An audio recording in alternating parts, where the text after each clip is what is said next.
Mark 1. Okay? Let's start. Palitan po tayo. Mark 1.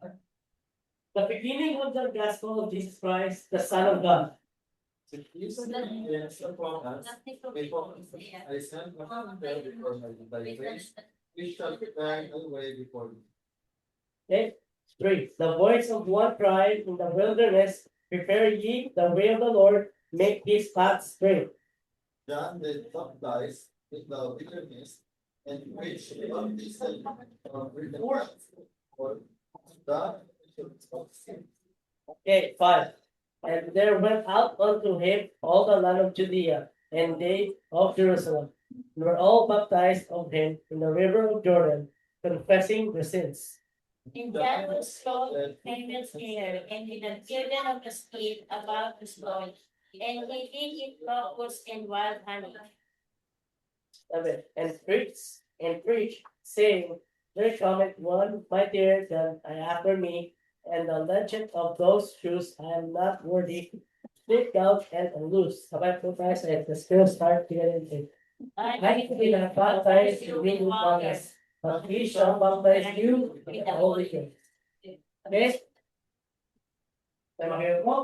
Let's welcome our guest speaker all the way from Vancouver, Canada, Pastor Alan Salamutin po. Pastor, take it away. Salamat, DC. Okay? So, nire-record ko rin po itong sermon para po kung gusto niyo makapakinig muli sa mga susunod na mga araw. Okay? So, salamat po muli sa pag-welcome po niyo sa akin. Again, kung di po niyo kilala, ako po si Pastor Allen Salamatin. Kami po yung tinatawag na parang parent church po ninyo dito po sa Vancouver, British Columbia. So, kayo po ay bunga ng aming panalangin para po magkaroon tayo ng ministry dyan po sa Mainit, Palawan. Okay? So, sa araw po nito, pag-aaralan po natin ang Ebanghelyo po ni Jesucristo. Katulad ng binasa po ninyo sa Marcos 1:1 hanggang 8. Okay? So, Tagalog po lahat itong nilagay ko sa slideshow. So, para po lahat po tayo makaunawa kung ano po yung sinasabi ng salita ng Diyos. Okay? So, manalangin po muna tayo muli. Okay? Pikit po natin ang ating mga mata, itungo po natin ang ating mga ulo upang makipag-usap tayo sa ating Panginoon. Let us pray po. Diyos naming Ama sa langit, salamat po muli sa inyong salita. Sa pag-aaral po namin ng inyong ebanghelyo, turuan po niyo kami, Panginoon, kung ano pong ibig sabihin po talaga ng ebanghelyo. At tulungan niyo po kami, Panginoon, na maipalaganap ang inyong salita sa aming mga kapwa-tao. Marami pa pong mga tao sa aming pamayanan ang nangangailangan po ng kaligtasan. Una-una, nagpapasalamat kami, Panginoon, sa banal na dugo ni Jesus na nagbigay po sa amin ng kaligtasan at kapatawaran sa aming mga kasalanan. Nawa, Panginoon, ay maipahayag din po namin ang inyong salita sa ibang mga tao upang sa gayon sila rin po ay magkaroon ng kapatawaran at magkaroon po ng buhay na walang hanggan. Ito po ang panalangin ko sa pangalan ni Jesus. Amen. Okay? So, katulad sabi ko po kanina, pag-usapan po natin ngayon ang Marcos 1:1 hanggang 8, ang Ebanghelyo ni Jesucristo. Okay? So, maaring hindi po lahat ng tao alam po ang ibig sabihin ng Ebanghelyo. Okay? Kasi ang Ebanghelyo sa Tagalog po talaga, mahirap i-translate ang Ebanghelyo. Sa English po yan is the gospel, ang tawag po dyan, gospel. Okay? So, ano po bang ebanghelyo? Okay? Kasi kung tayo po'y mananampalataya na, bago man lang o matagal na tayong mananampalataya, kailangan marunong tayong magpaliwanag kung anong ibig sabihin ng ebanghelyo sa ating mga kapwa-tao upang sila rin po ay maunawaan ang ating mga sinasabi.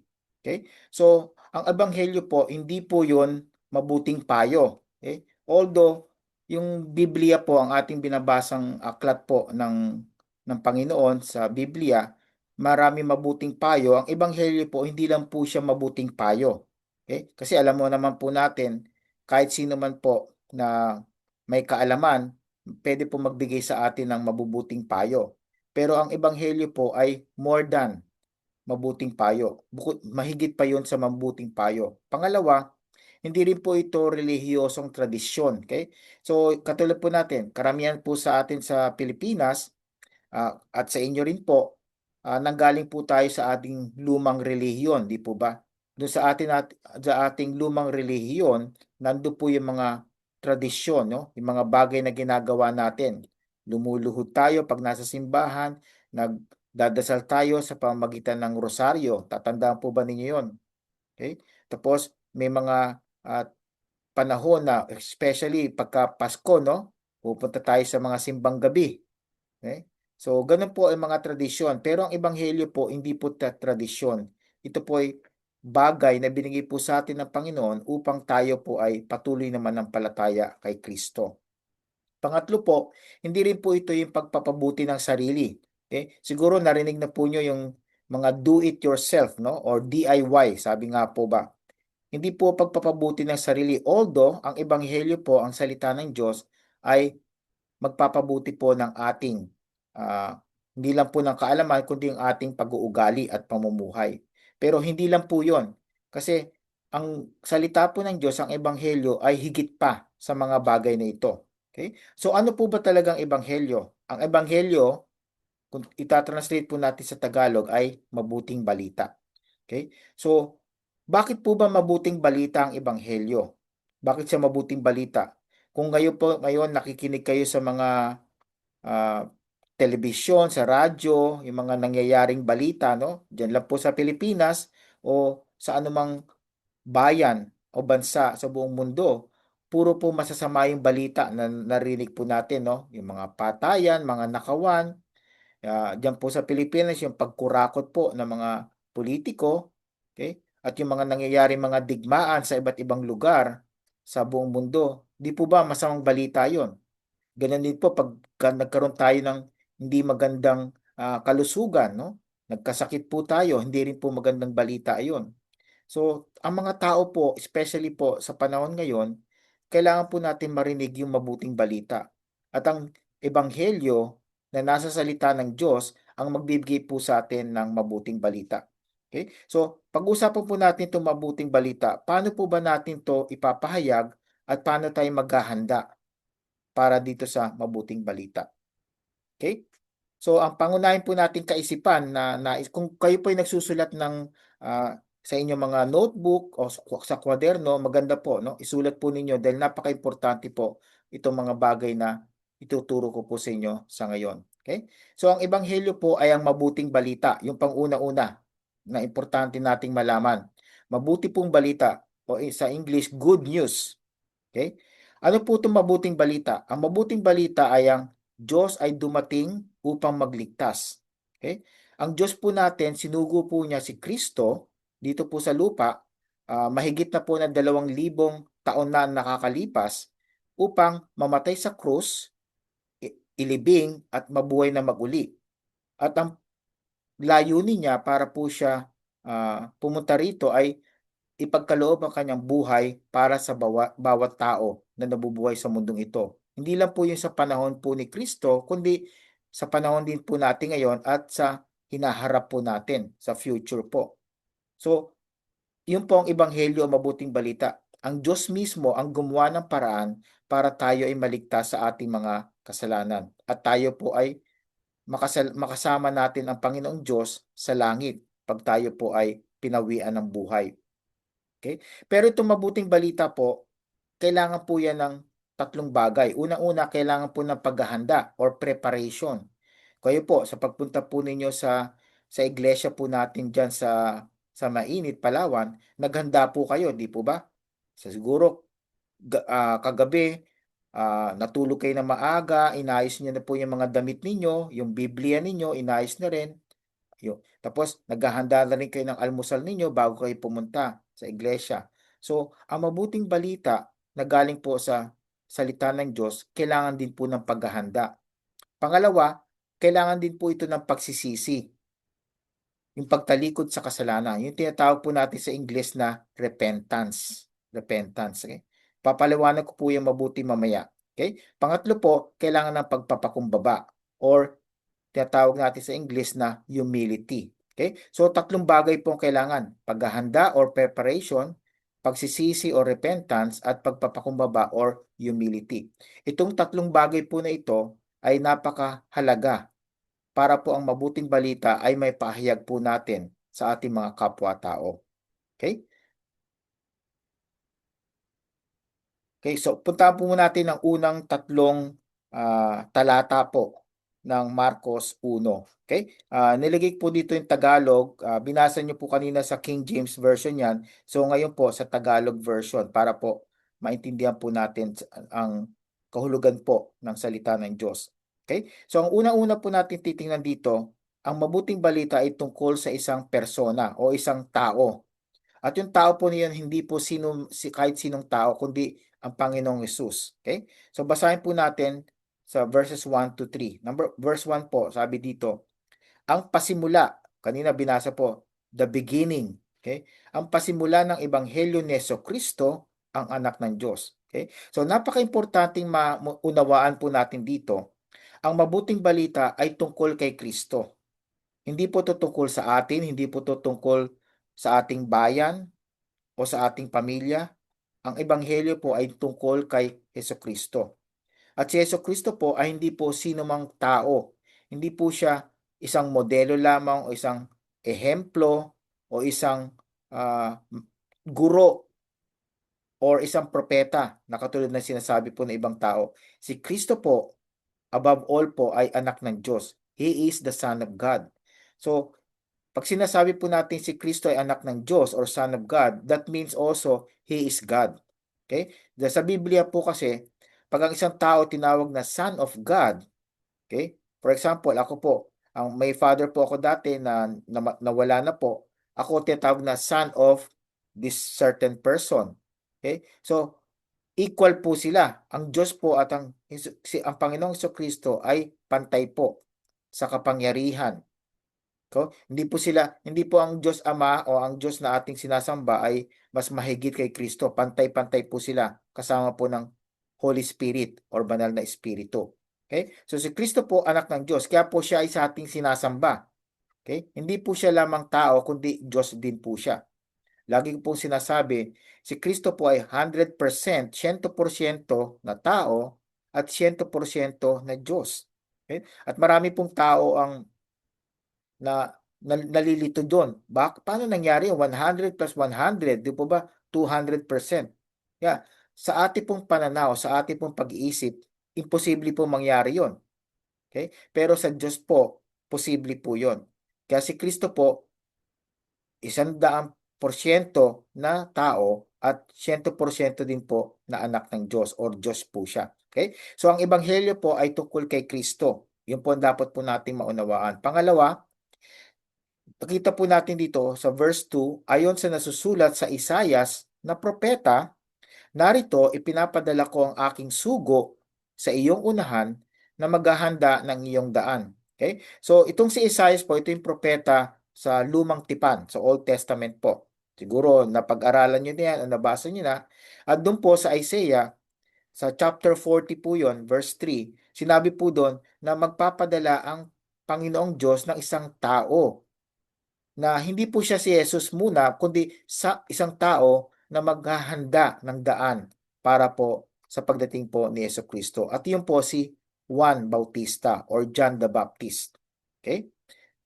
Ang tinig ng isang sumisigaw sa ilang. Ito po si John the Baptist po kasi talaga ay isang nagtuturo, isa pong guro ng Biblia, ng salita ng Diyos, na medyo, kumbaga sa strange po siya, weird, kakaiba po siya. Dahil yung pananamit niya, saka yung pagkain po niya, talagang kakatwa, no? Kakatwa siya, kakaiba sa mga tao. Okay? Pero ang kanyang primary po na tawag galing po sa Panginoon ay maging announcer, no? Parang announcer po siya ng salita ng Diyos.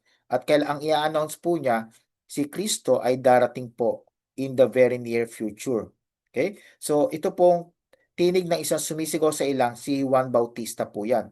Ito po ang sinabi niya, ihanda ninyo ang daan ng Panginoon, tuwirin ninyo ang kanyang mga landas. Okay? So sa panahon po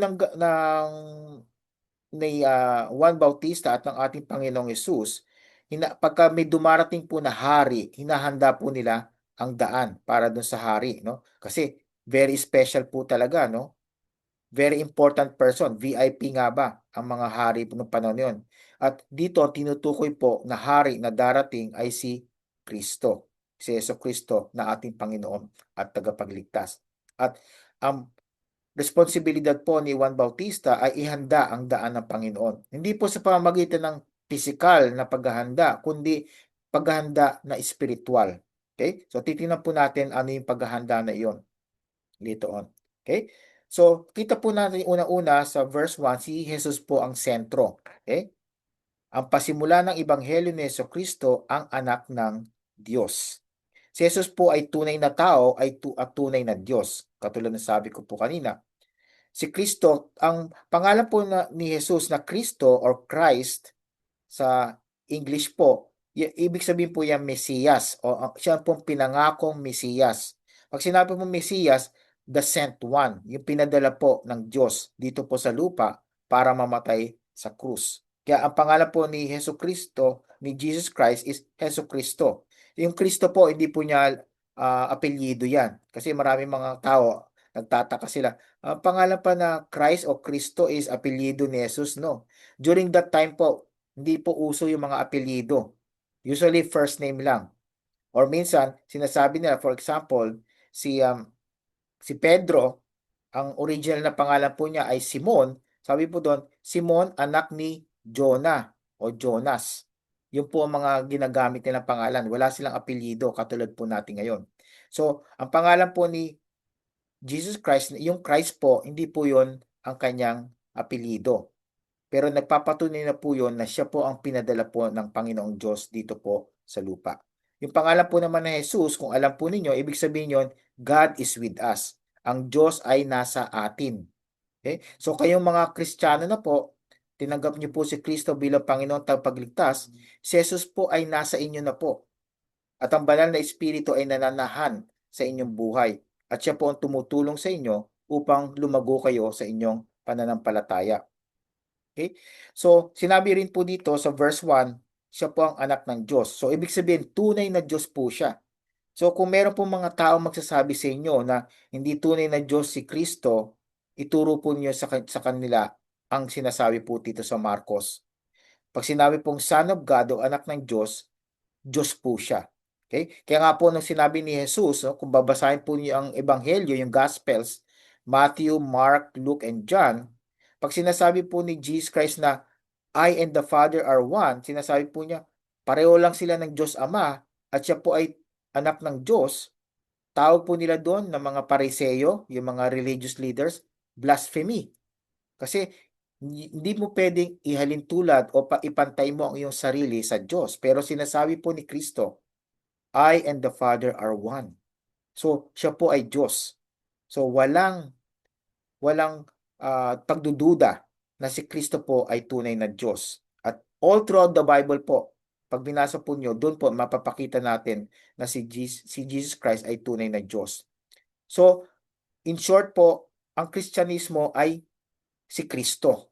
Okay? Pag sinabi po natin Kristyanismo o Christianity, tungkol po lahat yon kay Kristo. Hindi po tungkol sa akin o tungkol sa inyo, tungkol sa ating iglesia, but ito po ay tungkol kay Kristo.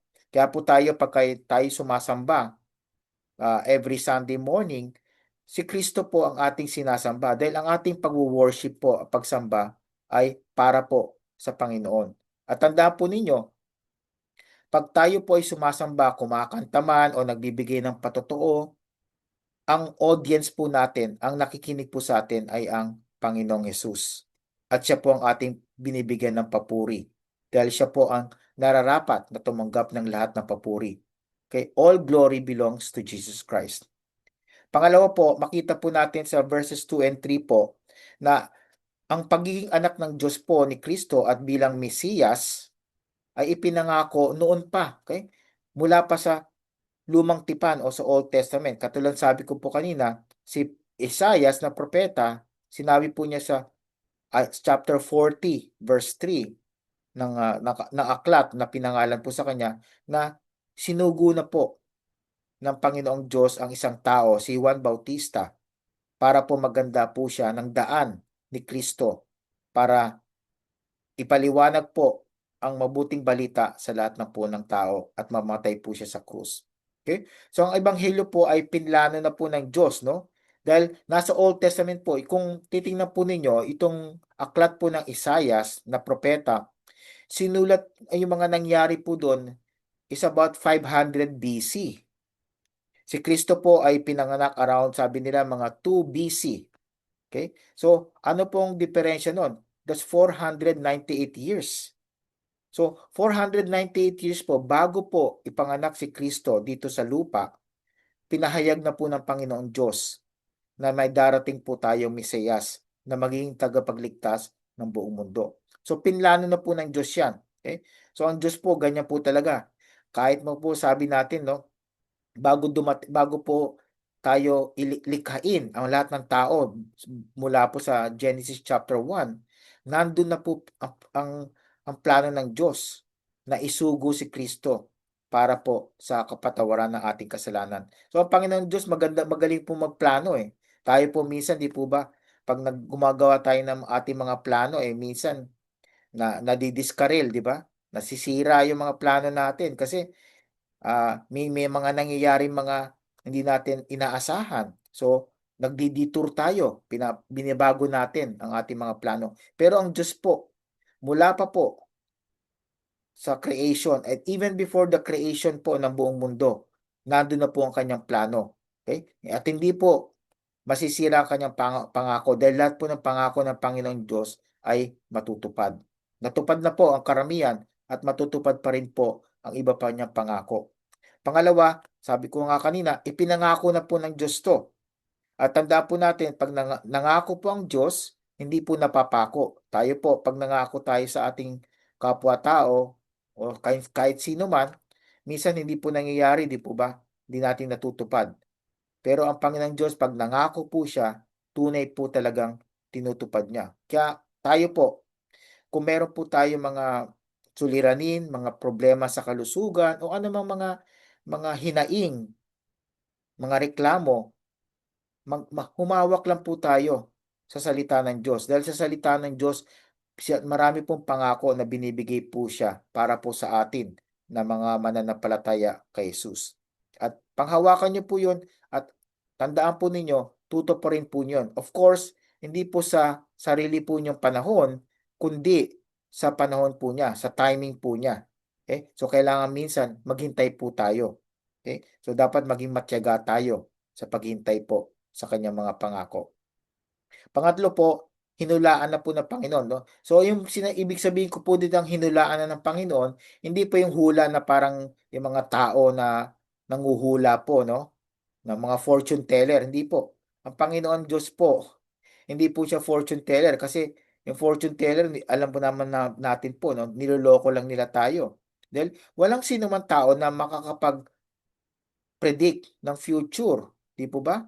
Hindi nila malalaman kung ano mangyayari bukas o sa isang linggo. Pero ang Panginoon Diyos, tingnan po ninyo sa Biblia, tinuro po niya sa atin na lahat ng mga bagay na mangyayari, even sa ating kinabukasan, ay alam na po niya. Okay? So yung mga nangyayari po ngayon sa buong mundo, no, sinasabi nating signs of the end times. Ibig sabihin, malapit na pong dumating ang Panginoong Kristo, nasusulat po yan sa Biblia. At doon po natin makakita na ang Panginoong Diyos po talaga ay all-knowing. Okay? Alam po niya lahat. Hindi lang po yung kasalukuyan at yung nakaraan na mga panahon, kundi yung kinabukasan po, yung future. Kahit mga 50 years from now or 100 years from now, alam po niya ang mangyayari. So, kumbaga sa timeless po siya. Hindi po siya limitado ng oras. So, past, present, saka future, alam po niya. Okay? Ang Diyos na nagplano ng krus ay kayang hawakan ang iyong bukas. Ito po dapat natin tandaan. Kung nagplano po ang Panginoong Diyos ng pagsusugo kay Kristo at siya po ay mamamatay sa krus, ganoon din po kayo. Kung meron kayong mga suliranin, mga panalangin na nais po ninyong matupad, alam din po ng Panginoon Diyos yan. So, panghawakan niyo lang po yung mga pangako niya sa inyo at siya po ang tutulong para po kayo ay magkaroon ng kasiyahan sa pagsisilbi po sa Kanya. Okay? Okay? So, magpatuloy po natin. So, pangalawa po, makita po natin, kailangan po ng paghahanda. Okay? Sa pagdating po ni Kristo, kailangan po natin ng paghahanda. Okay? Ano po itong paghahanda na ito? Katulad po ng sinabi ko kanina, pagka may dumarating po na hari sa anumang lugar sa mga Hudyo during that time po, kailangan po nilang ayusin yung daan, no? Pinapatag nila yung mga lupain, tapos nilalagyan pa nga ng mga parang carpet yan para maging maayos ang paglalakbay ng hari from one place to another. Okay? So sabi sa verse 3, ang tinig ng isang sumisigaw sa ilang, ihanda ninyo ang daan ng Panginoon, tuwirin ninyo ang kanyang mga landas. Then sa verse 4 po, si Juan na tagapagbautismo ay dumating sa ilang at ipinangangaral ang bautismo ng pagsisisi sa ikapagpapatawad ng mga kasalanan. So, bago po dumating si Jesus, nandiyan na po si John the Baptist. Si John the Baptist po, siya yung pinsan po ng ating Panginoon. Okay? Bilang tao. Mas matanda po siya ng mga about 6 months, at least 6 months siya older than the Lord Jesus Christ. So, siya po nagsimula at naganda para po yung mga puso ng tao sa pagdating po ni Kristo, alam po nila ano yung dapat nilang gawin. So, si Juan po ay parang tagapagturo, no? Pinangaral po niya ang bautismo ng pagsisisi. Marami po siyang binabautismuhan at tinuturo niya na para kayo mapalapit sa kaharian ng Diyos, kailangan kayo magsisi sa inyong mga kasalanan. And ganyan din po ang ginawa po natin, di po ba? Bago tayo tumanggap kay Kristo, nagsisi tayo sa ating mga kasalanan. Tumalikod tayo sa ating mga kasalanan at lumapit tayo sa Panginoong Hesus para po tayo ay maligtas. So, ganun po pinapangaral ni Juan Bautista. So, ganun din po tayo bilang mga mananampalataya. Hindi lang po yung mga pastor o yung mga leaders po sa church ang nangangaral, kundi tayo rin po. Kung meron po tayong mga kilala, mga kaibigan natin kasama sa trabaho o mga kamag-anak na hindi pa po nakakilala kay Kristo, then pwede rin po tayong mangaral sa kanila. Kaya nga dapat alam po natin ang salita ng Diyos para po tayo makapangaral sa kanila. Verse 5, sabi po, pumupunta sa kanya ang mga tao mula sa buong lupain ng Judea at ang lahat ng mga taga-Jerusalem.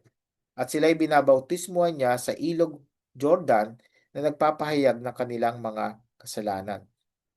So, tayo, ganun din po ang ating ginawa, no? Kung tayo po ay nagbautismo in the past po, pinakita po natin sa mga taong nanonood sa atin na tayo po ay nagsisi sa ating mga kasalanan at si Kristo po ang ating nais sundin bilang Panginoon at tagapagligtas.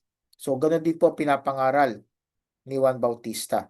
Magsisi kayo sa kasalanan bilang paghahanda sa pagdating ni Kristo. Ganun. Alam po ba ninyo na sa mga nakakita po natin mga balita, mga nangyayari sa buong mundo, nandiyan na po yung mga senyales na si Kristo ay malapit nang bumalik. Sinasabi po ng Biblia na hindi natin alam kung anong oras, kung anong araw darating si Kristo, pero malapit na po ang kanyang pagdating. So ang katanungan po sa bawat isa sa atin, naghahanda na po ba tayo?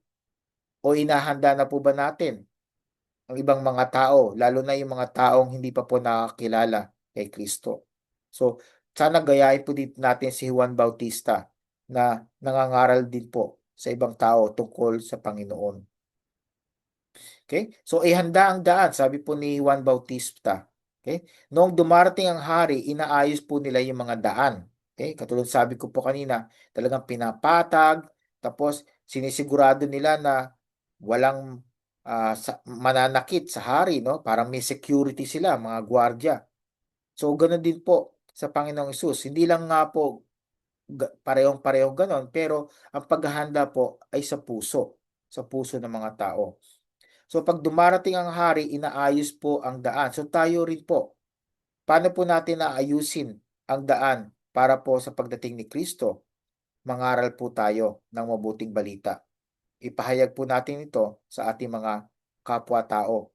Yung mga hindi pa po Kristiyano, bigyan po natin sila ng pangunawa. Ituro po natin sa kanila na nasa Biblia ang sagot sa lahat ng ating mga katanungan. At si Kristo po ang sagot po sa lahat ng ating mga problema, sa lahat ng ating mga tanong sa buhay. Okay? Ituro po natin si Kristo sa bawat tao na ating mga kasama. Kung kayo po ay nagtatrabaho, marami kayong mga katrabaho, malamang na nandun pa rin sa dati nating reliyon. So, naghahanda tayo ng daan kung tayo po ay nagpapahayag po ng mabuting balita sa ating kapwa. Ano ba ang kailangang ayusin? Okay? Sa verse 5, sabi po dito, marami pong tao ang pumupunta kay Juan Bautista at nagpapahayag ng kanilang mga kasalanan. So, ang kailangan natin ayusin una-una ang ating pride o yung kayabangan, yung pagiging mapagmalaki natin. Okay? Yan ang po ang problema ng karamihan ng tao. Okay? Mapagmalaki tayo or lagi natin iniisip yung sarili natin kaysa ang Panginoon o ang ating kapwa. Okay? So, kailangan ayusin po natin yan. At alam po natin, hindi natin kayang gawin yan by ourselves. Kailangan po natin ang Diyos. Pero kailangan po natin pagsisihan ang ating mga kasalanan. Pinaka-importante, kailangan natin ayusin ang ating kasalanan. Kailangan humingi tayong kapatawaran.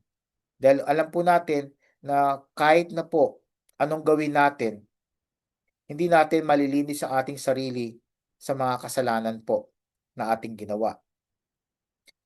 Then po, malapit na po yung mahal na araw, no? Sa first week ng April is about, yun ang Easter Sunday, yung first Sunday ng April. So, bago dumating ang Easter, ano pa nangyayari? Diyan po sa atin sa Pilipinas, nandiyan po yung Holy Week, no? Kita po ninyo sa mga iglesia o sa mga simbahan, marami pong tao ang nagpipenitensya, yung iba nga nagpapapako sa krus, no? So, yung mga tao, akala nila malilinis ang kanilang mga kasalanan sa pamamagitan ng pagpananakit ng kanilang sarili o kaya paggawa ng maraming mabubuting gawa. Pero sinasabi po ng Biblia, hindi po malilinis ang kasalanan natin sa pamamagitan ng mga bagay na iyon. Ang kasalanan po natin ay malilinis lamang sa pamamagitan ng banal na dugo ni Jesus. Only the blood of Jesus Christ can cleanse us from all our sins. So, kailangan magtiwala po tayo sa kanyang ginawa sa krus, sa kanyang pagkalibing at sa kanyang pagkabuhay na maguli. Kailangan din po nating ayusin ang ating kapaitan, yung bitterness po, kung meron po tayong galit, kung meron po tayong sama ng loob sa ibang tao, hindi po natin maayos yan sa sarili po natin. Kailangan isuko po natin yan sa Panginoong Hesus at siya po ang mag-aayos ng ating mga kapaitan. Yung mga baluktot na pag-iisip po natin, no? Yan po ang isa sa mga problema din po natin bilang tao. Baluktot ang pag-iisip. Minsan masama ang ating mga iniisip. Ang Panginoong Hesus lamang po ang pwedeng mag-ayos ng ating mga baluktot na pag-iisip. So, kailangan isuko po natin ang mga bagay na ito sa Kanya po. So, ang pagsisisi po, katulad ng pagpapahayag ng kasalanan na ginawa po ng mga tao sa panahon po ni Juan Bautista, ito po ay pagbabago ng isip na nagre-resulta sa pagbabago ng direksyon. So, kumbaga sa kung ako po ito, nakita po niyo itong daliri ko, nakaharap po sa inyo, ang pagsisisi po, ibig sabihin, babaliktad tayo. Okay? Turn away or turn around. Okay? So, from this point po, babaliktad sa kabilang side. So, kung sa ngayon po, hindi pa tayo Kristiyano, nakaharap tayo sa mundo, nakaharap tayo sa ating kasalanan, kung sinabi po natin nagsisisi tayo, babalik rin po natin direksyon. Ibig sabihin, tatalikod tayo sa ating kasalanan at haharap tayo sa Panginoong Hesus. So, yun po ang pagsisisi, pagbabago ng ating direksyon. So, kung sino man po sa inyo na kailangan magsisi, nananalangin po ako na gawin na po ninyo sa ngayon. Dahil maaaring hindi na po bibigyan kayo ng pagkakataon bukas. Di po ba? Dahil ang buhay po natin ay napakahalaga. Hindi po natin alam kung kailan po tayo mawawala dito po sa mundong ito. So, kung narinig po ninyo ang mensahe na ito at nararamdaman ninyo na sinasabi ng Panginoon na magsisi kayo sa inyong kasalanan, baguhin ang inyong direksyon at pumunta kayo sa direksyon ng Panginoong Jesus, then yun po ang gawin po ninyo sa ngayon. Kung wala po tayong pagsisisi, wala pong mangyayari din pagbabago sa ating mga sarili. Pag nagsisi po tayo, bibigyan po tayo ng Panginoong Diyos ng kapangyarihan na magbago po. Siya po magbabago sa pamamagitan po ng Holy Spirit o ng Banal na Espiritu. Okay? Pangatlo po, sa verses 6 to 8, kailangan po natin ng pagpapakumbaba. Remember, kailangan po natin maganda, kailangan natin magsisi. At pangatlo, magpakumbaba tayo. Maging humble po tayo. Yun po yung kabaliktaran ng pagiging mayabang o mapagmalaki. Si Juan ay nakadamit ng balahibo ng kamelyo. Sabi ko po kanina, talagang kakaiba po si Juan, no? Weird siya, kumbaga. Okay? Balahibo ng kamelyo ang damit niya. Meron siyang sinturong balat sa kanyang baywang. At tingnan po niyo kung kinakain niya. Mga balang at pulot pukyutan. Okay? Locust and honey. Okay? So talagang napaka-strange po ng tao na ito. Kaya, pero siguro, dahil sa weird siya, kakaiba po siya, naging curious po, no, ang mga tao. At nung nagpahayag po siya ng mabuting balita, marami pong taong nakinig sa kanya at nabago po ang kanilang mga puso. So siya pa yung nangangaral na nagsasabi, dumarating na kasunod ko ang higit na makapangyarihan kaysa sa akin. So ang tinutukoy po niya dito ay si Jesucristo. At tunay po, higit na makapangyarihan si Kristo. Si Kristo po ay ang pinakamakapangyarihang tao sa buong mundo. Kaya nga po tinatawag natin siyang hari ng lahat ng hari, Panginoon ng lahat ng Panginoon. Siya po ang pinakamakapangyarihan. Mas makapangyarihan po siya sa presidente, sa mga hari, sa mga prime minister, o sino pang mga leader ng mundong ito. Kahit na po leader ng mga churches, ng mga iglesia, mas makapangyarihan po ang ating Panginoon. Sabi pa po niya, hindi ako karapat-dapat yumukod at magkalag ng tali ng kanyang mga sandalyas. Okay? So, ibig sabihin po niya dito, kahit na po bilang alipin, hindi po siya karapat-dapat. Dahil doon pa nga panahon po na yon, ang yumuyukod at nagkakalag ng tali ng sandalyas ay yung mga alipin sa bahay. Okay? So, pag may isang tao pong, kung ako po, alba, pumunta ako sa bahay ninyo, yung may alipin kayo, siya po mag-aalis ng mga sandalyas kasi po yung mga sandalyas niya madudumi. Galing po sila sa mga putikan.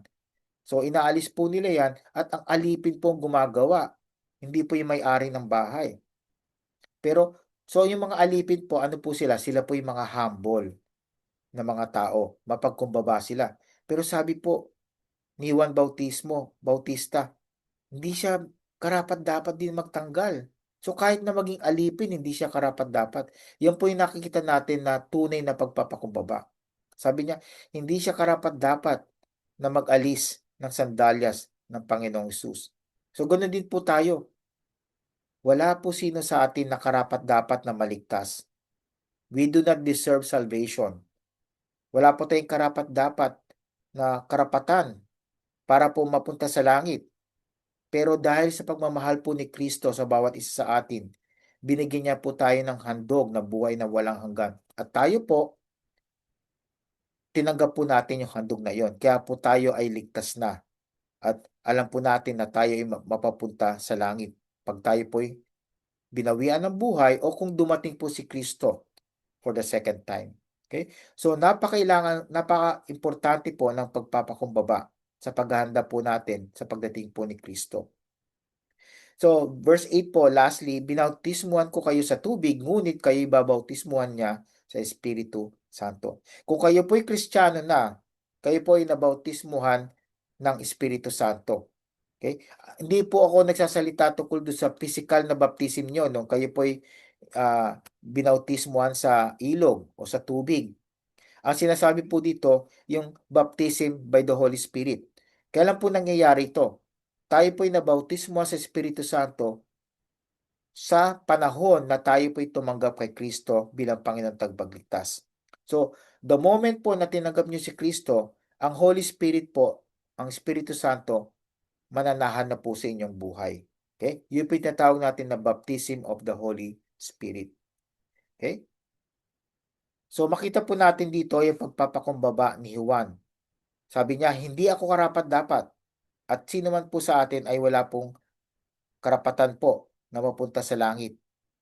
Ang handog po ng Panginoon sa atin ang nagbigay sa atin ng pagkakataon para po tayo ay mapunta sa langit. So, ang pagpapakumbaba po ay hindi tungkol sa mensahero kundi sa Panginoon. Yan po mabuting balita. Hindi po importante kung sino yung mensahero, importante po yung mensahe nang gagaling po sa Panginoon. Kahit sino man po sa inyo, pwede po magbigay ng mensahe na galing po sa Biblia. At yung mensahe na yon ay galing sa Biblia at sa Panginoon. So, ganun din po ako. Ako po ay mensahero lang po ng Diyos. Messenger of God. At lahat ng sinasabi ko po ay nakikita natin sa Biblia. At kayo rin po, mensahero din po kayo sa inyong pamilya, sa inyong trabaho, o kahit saan kayo pumunta. Bilang Kristiyano, kayo po ang mensahero ng Diyos. At isa lang po ang mensahe natin. Ang mensahe po natin, si Kristo ang daan, ang katotohanan at ang buhay. Walang makaparoroon sa Ama, sa Diyos Ama, kundi sa pamamagitan lamang ni Kristo. Yun po ang ating mensahe bilang mga Kristiyano. Then, panghuli po, mas dakila po si Jesus. Sinabi po dito ni Juan Bautista na si Jesus po ay magbabautismo sa atin sa Espiritu Santo. Okay? So, meron pong pagkakaiba ang relihiyon. Yung dati po nating relihiyon o yung tinatawag nating religion at yung relationship natin kay Kristo. Una-una, ang relihiyon po, panlabas. Okay? Panlabas po yan.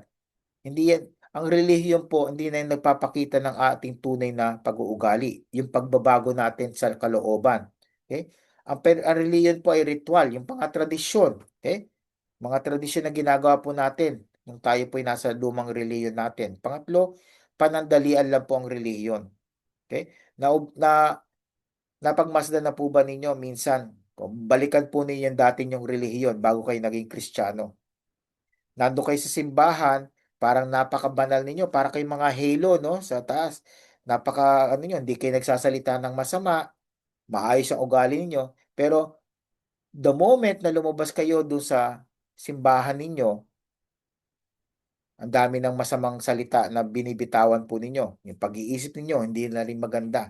Yung pag-uugali ninyo, hindi rin po maganda. So, panandalian lang po ang relihiyon. Kaya nga po tayo mga Kristiyano, lagi po natin pinagtutuunan ng pansin ay yung relationship natin kay Kristo. Dahil yung relasyon natin kay Kristo ay hindi po panlabas, kundi panloob. Nagsisimula po yung pagbabago natin sa ating kalooban, sa ating puso, sa ating pag-uugali. Pangalawa, hindi po nagbabago. Ano man po ang gawin natin, magkasala tayo, or gumawa ng hindi maganda, hindi tayo sumunod sa utos ng Diyos, ang pag-ibig po ni Kristo ay hindi magbabago. Okay? Ang pag-ibig po niya ay hindi po mawawala sa atin. Hindi po mawawala ang ating kaligtasan. Maaring narinig na po niyo yung kasabihan, no? Once saved, always saved. Kung kayo po'y naligtas na, lagi kayong ligtas at hindi mo mawawala ang kaligtasan kung kayo po'y tunay na ligtas. Pangalawa po, ang relasyon po natin kay Kristo ay walang hanggan. Hindi po yung mawawala, hindi po yung mapuputol ng kahit anong bagay. Sabi po sa Roma 8, verses 35 to 39, sabi po doon, nothing can separate us from the love of Christ. Okay? That's why ang ating relationship kay Kristo ay forever po, walang hanggan. So, anong pinag-aralan po natin? In conclusion po, ang ebanghelyo po ay tungkol kay Jesus. Hindi po tungkol sa atin, hindi po tungkol sa pastor o tungkol sa mga tao dyan po sa RBBM sa Palawan. Ito po ay tungkol kay Jesus. Pangalawa po, ito po ay panawagan sa paghahanda. Pinag-aralan po natin, kailangan po tayong maganda sa pagdating po ni Kristo. At nangangailangan po ng pagpapakumbaba sa ebanghelyo po. Pag tayo pa nagpahayag ng salita ng Diyos, kailangan po natin ng pagpapakumbaba. So, napag-aralan po natin ang Ebanghelyo ay mabuting balita, ngunit kailangan po ito ng paghahanda ng ating mga puso. Okay? So, bago po tayo manalangin, ito po yung mga katanungan bago po tayo magtapos ng ating mensahe sa araw na ito. Tinanggap niyo na po ba si Kristo? Meron po ba sa inyo dyan na hindi pa po tumatanggap kay Kristo? Hindi pa kayo Kristiyano? Okay? Tanungin po ninyo ang inyong mga sarili. Pangalawa, kung kayo po'y Kristiyano, meron po ba kayong mga kasalanan na humahadlang sa pagdating po ng Kristo dito po sa lupa? Yung naghahadlang po para po yung daan para sa pagdating po niya ay maihanda mabuti. Okay? Kung meron po kayong kasalanan, mananalangin po tayo, nandun po ang panahon para po kayo magsisi sa inyong kasalanan at humingi po ng kapatawaran. Pangatlo po, itinuturo po ba ninyo ang ibang tao kay Jesus? Okay? Bilang Kristiyano, nawa ay ituro natin sa kanila na si Jesus po ang daan patungo sa langit. Okay? So ang huling hamon ko po sa inyo bago po tayo manalangin, tandaan po natin, malapit na po dumating ang ating hari, si Kristo. Ayusin po natin ang daan, yung daan po sa ating buhay. Magbago na po tayo. Kung meron po sa inyo ang hindi pa po nakakilala kay Kristo bilang Panginoon at tagapagligtas, ito po ang panahon para po kayo tumalikod sa inyong kasalanan at tanggapin po ang handog na buhay na walang hanggan. Pangalawa, magpakumbaba po kayo sa inyong mga puso. Ayaw po ng Panginoong Diyos ang mga mapagmalaki. Sabi po ng Biblia, God opposes the proud but gives grace to the humble. Okay? So, katulad binasa po natin kanina sa verse 1 po ng Marcos, ito po ba ang inyong pasimula? Ito ba ang pasimula ng inyong pagiging Kristiyano? Ito ba ang pasimula ng inyong paglilingkod sa iglesia po ng Panginoong Jesus? Manalangin po tayong lahat. Panginoon, salamat po sa inyong mensahe para sa bawat isa sa amin.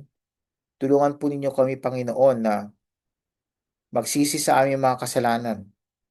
At Panginoon, kung meron po dito po sa RBBM sa Palawan, may mga tao, Panginoon, na wala pa pong relasyon kay Kristo. Panginoon, hawakan po niyo ang kanilang mga puso at nawa ay maunawaan po nila na si Kristo lamang po ang daan patungo sa langit. Hindi po ang kanilang mabubuting gawa, hindi po ang kanilang mga pamilya, hindi rin po yung pagpunta po sa iglesia ang magdadala sa kanila, kundi si Kristo lamang po. Salamat po muli, Panginoon, sa inyong kabutihan, katapatan at nawa ay patuloy po namin ipangaral ang inyong salita dahil marami pong tao ang mapupunta sa impyerno kung ngayon po dumating ang Panginoong Jesus. Bigyan niyo po kami ng layunin, ng masidhing kagalakan na maipahayag po mabuting balita sa aming mga kapwa-tao. Ito pong panalangin ko sa pangalan ni Jesus. Amen. Amen. Okay? So, DC, go ahead. Amen po, Pastor. Thank you.